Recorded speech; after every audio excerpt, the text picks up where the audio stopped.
World express channel में हम आपका हार्दिक अभिनंदन करते हैं। आपके सामने प्रस्तुत हैं वर्ल्ड मीडिया द्वारा भारत की खास खबरें। आपकी प्रतिक्रियाओं का स्वागत है। खबरें इस प्रकार हैं। पश्चिम बंगाल का विधानसभा चुनाव इस समय सारे देश में चर्चा का विषय बना हुआ है। भारतीय जनता पार्टी और तृणमूल कांग्रेस में आमने सामने की टक्कर है। शुभेंदु अधिकारी के भारतीय जनता पार्टी में आने के बाद ममता कुछ कमज़ोर हुई हैं। इधर भारतीय जनता पार्टी टीएमसी में तोड़फोड़ में लगी हुई है। टीएमसी के कुछ नेता ममता का अंदरूनी विरोध भी कर रहे हैं। मालदा से विधायक सरला मुर्मू ने टीएमसी को अपना टिकट लौटाकर भारतीय जनता पार्टी में शामिल होने का ऐलान कर दिया है। उनके साथ 4 अन्य विधायकों ने भारतीय जनता पार्टी में सम्मिलित होने की घोषणा कर दी है। इधर मालदा जिला परिषद भारतीय जनता पार्टी के कब्जे में आ गई है। विधायक सरला ने जिला परिषद के अध्यक्ष पद से भी अपने इस्तीफे दे दिए हैं।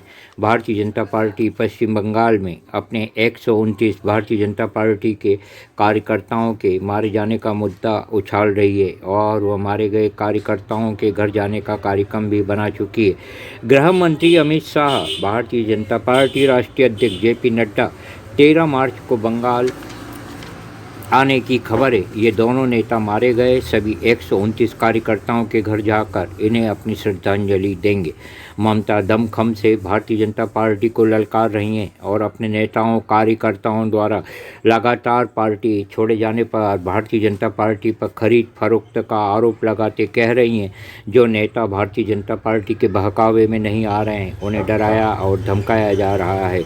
नंदीग्राम पश्चिम बंगाल के आकर्षण का केंद्र बन चुका है। यहाँ ममता ने पूरा ध्यान केंद्रित कर दिया है। आज उनके नामांकन दाखिल करने का समाचार है। 12 मार्च को भारतीय जनता पार्टी के उम्मीदवार शुभेंदु अधिकारी अपना नामांकन दर्ज करवाएंगे। पश्चिम बंगाल में कब कहाँ क्या हो जाए कहा नहीं जा सकता है।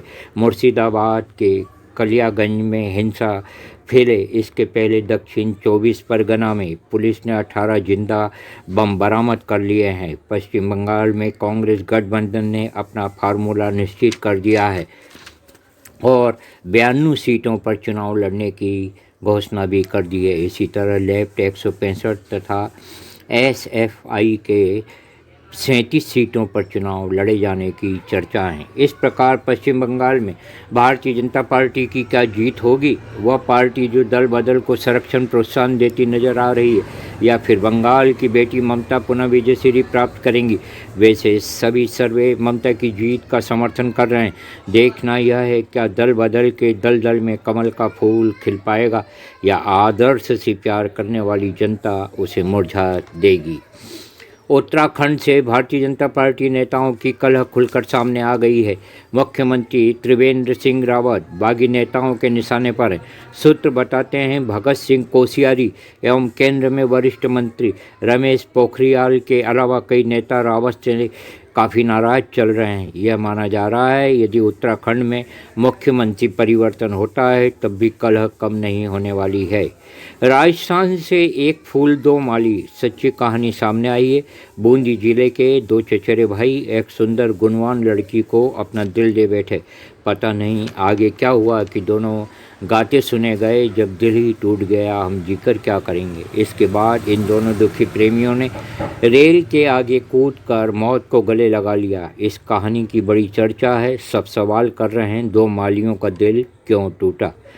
उत्तर प्रदेश के अंबेडकर नगर के टांडा क्षेत्र से एक अनोखी प्रेम कहानी सामने आई है। इसमें एक दयालु लड़की एक साथ 4 युवकों को अपना दिल दे बैठी और इन 4 के साथ घर से भाग गई।